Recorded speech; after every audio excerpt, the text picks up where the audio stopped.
Dipersembahkan oleh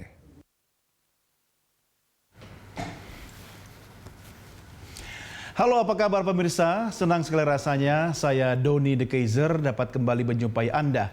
Pemirsa, dalam rangka melaksanakan amanat Undang-Undang Dasar 1945 dalam politik luar negeri bebas aktif, Kementerian Luar Negeri bersama Kementerian Pendidikan dan Kebudayaan berpartisipasi aktif di dalamnya melalui diplomasi publik. Kapasitas negara dalam melaksanakan diplomasi publik terutama dalam bidang pendidikan dan kebudayaan menjadi isu penting untuk kita diskusikan dalam implementasi kebijakan pendidikan dan kebudayaan nasional di masing-masing negara. Nah pemirsa, seperti apa bentuk diplomasi publik yang dilakukan? Pemirsa, inilah 60 Minutes with Adikbud KBRI Paris.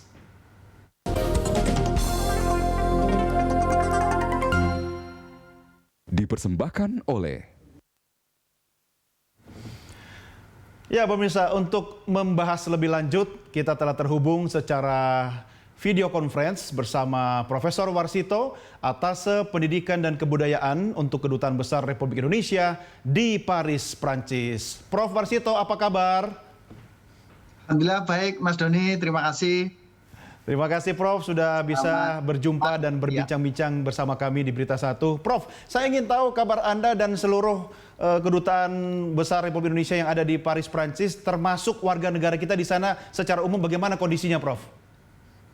Baik, terima kasih. Alhamdulillah Mas Doni, kami keluarga besar KBRI Paris dan juga tentunya WNI termasuk juga para pelajar Indonesia di Prancis, semuanya Alhamdulillah dalam keadaan baik-baik. Meski tentunya dengan selalu kami mengingatkan untuk taat protokol kesehatan yang diterapkan oleh pemerintah Prancis karena sekarang juga masih masa COVID sebagaimana yang ada di Indonesia. Demikian Mas. Betul Prof, ini kan terkait pelaksanaan pembelajaran tatap muka yang menurut rencana di tanah air akan mulai dilangsungkan Januari 2021 Prof. Nah kita ingin mendapatkan highlight atau bagaimana pengalaman Prancis sendiri terkait dengan yang Prof saksikan di sana. Mereka apakah sudah siap atau bahkan sudah menjalankan pelajaran tatap muka di sekolah-sekolah dan bagaimana implementasinya Prof? Baik, terima kasih Mas Doni. Memang masa COVID ini cukup memberikan sebuah pengalaman yang luar biasa bagi seluruh negara-negara di dunia, termasuk tentunya di Perancis. Sejak masa lockdown, jadi di Perancis itu ada lockdown pertama itu bulan Maret sampai dengan bulan Mei, memang itu lockdown total. Artinya semua karantina di rumah masing-masing. Semuanya. Namun begitu kemudian selesai dari lockdown, memang pemerintah Prancis sudah membuka melalui Kementerian Pendidikan Nasional, ini membuka pendidikan pembelajaran secara langsung. Itu sudah dimulai sejak bulan Mei ketika lockdown sudah dibuka. Tetapi dengan protokol kesehatan yang sangat ketat. Jadi mengatur jumlah siswa di kelas, kemudian selalu pakai masker dan seterusnya. Itu untuk pendidikan mulai PAUD sampai dengan pendidikan menengah. Namun untuk perguruan tinggi sampai saat ini masih daring Mas Doni. Jadi sama dengan di Indonesia, hanya PAUD sampai dengan sekolah menengah ini sudah berjalan offline dengan pengaturan yang sangat ketat. Ya, Prof, dari pengamatan Anda di lapangan terkait dengan pelaksanaan pendidikan atau pengajaran tatap muka di Prancis dari pendidikan dasar dan menengah, apakah tidak ada lonjakan COVID-19 di klaster peserta didik kelas dasar dan menengah ini, Prof? Baik, terima kasih. Justru sebenarnya berawal dari latar belakang ini, Mas Doni. Jadi memang di sini pemerintah membentuk tim saintis, ya benar-benar yang sebagai pendamping kalau kita tim satgas lah gitu ya, yang berlatar belakang keilmuan yang semuanya telah mengkaji, justru berlatar belakang bahwa pasien karena di COVID ini untuk usia anak itu di bawah 1%. Justru ini yang kemudian melatar belakangi sekolah sudah mulai buka. Kemudian lonjakan memang tidak terjadi di masa-masa saat itu ketika lockdown dibuka, kemudian itu tidak ada. Namun demikian memang belakangan ini di bulan Oktober memang sempat naik, kemudian maka saat ini sejatinya Prancis juga lockdown lagi Mas Doni saat ini. Namun demikian secara khusus memang selalu ada dampak yang mempengaruhinya. COVID ini memang sangat memberikan pengaruh yang nyata memang. Betul. Jangan-jangan memang lebih mudah ngatur anak sekolah dasar daripada mahasiswa ya Prof ya? Oh ya, jadi sebenarnya latar belakangnya memang banyak ya. Satu tadi secara saintifik memang yang terkena COVID itu memang tidak dari usia anak-anak sangat di bawah 1%. Iya, Kemudian karena latar belakang orang tua ini juga yang unik Mas Doni dan betul. para pemirsa, bahwa kemampuan orang tua mendidik siswa di rumah ini menjadi keluhan. Karena dia juga orang tuanya harus bekerja dan juga tidak terbiasa mendidik, mendampingi anak di rumah untuk belajar. Nah ini juga menjadi latar belakang. Secara psikologis juga demikian, ketika anak terlalu lama belajar di rumah, ini juga salah satu menjadi argumen. Jadi 3 argumen yang pemerintah secara saintifik kemudian membuka kenapa pendidikan dasar menengah dan PAUD yang sudah offline itu tadi. Betul, Prof. Dan ternyata dampaknya buat orang tua itu salah satunya bikin darah tinggi, Prof.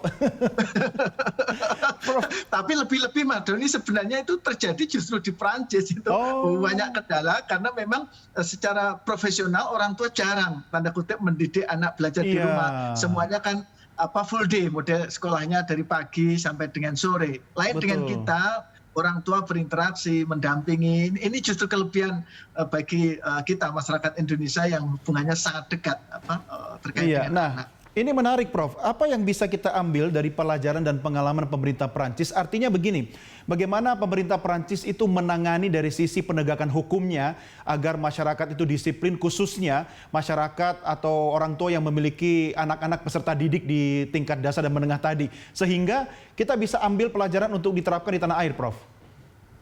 Baik, terima kasih. Jadi memang pelajaran yang bisa diambil dari sisi peraturan, memang kita melihat di sini memang masyarakat sudah taat betul dengan peraturan. Misalkan diberi peraturan hanya boleh keluar rumah dalam radius 1 kilometer, ketika keluar rumah hanya untuk kepentingan hal-hal yang urgent, bertemu dokter, kemudian membeli obat atau belanja kebutuhan pokok, semuanya taat. Kenapa? Karena memang dijunjung tinggi peraturan yang melanggar langsung kena denda.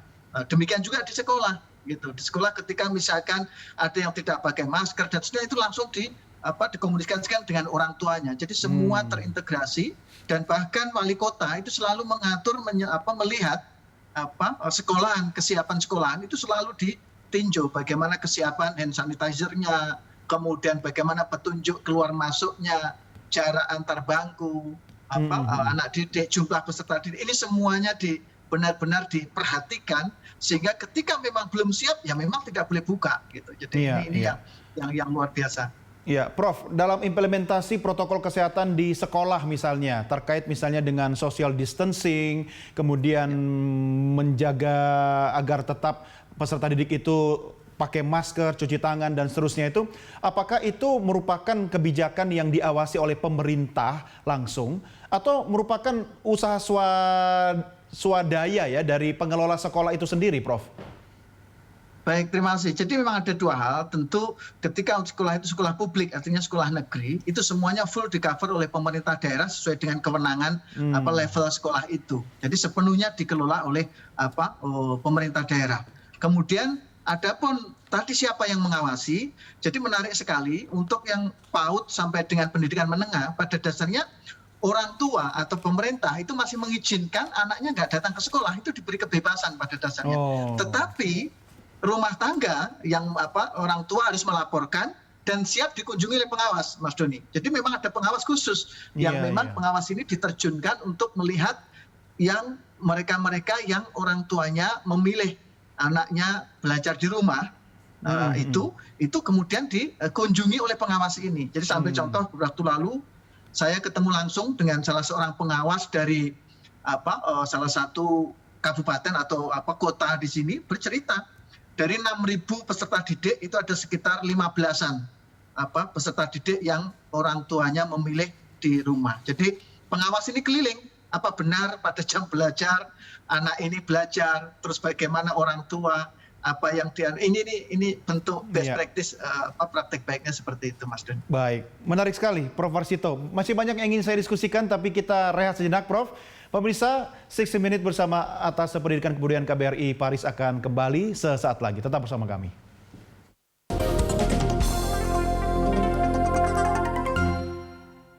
Dipersembahkan oleh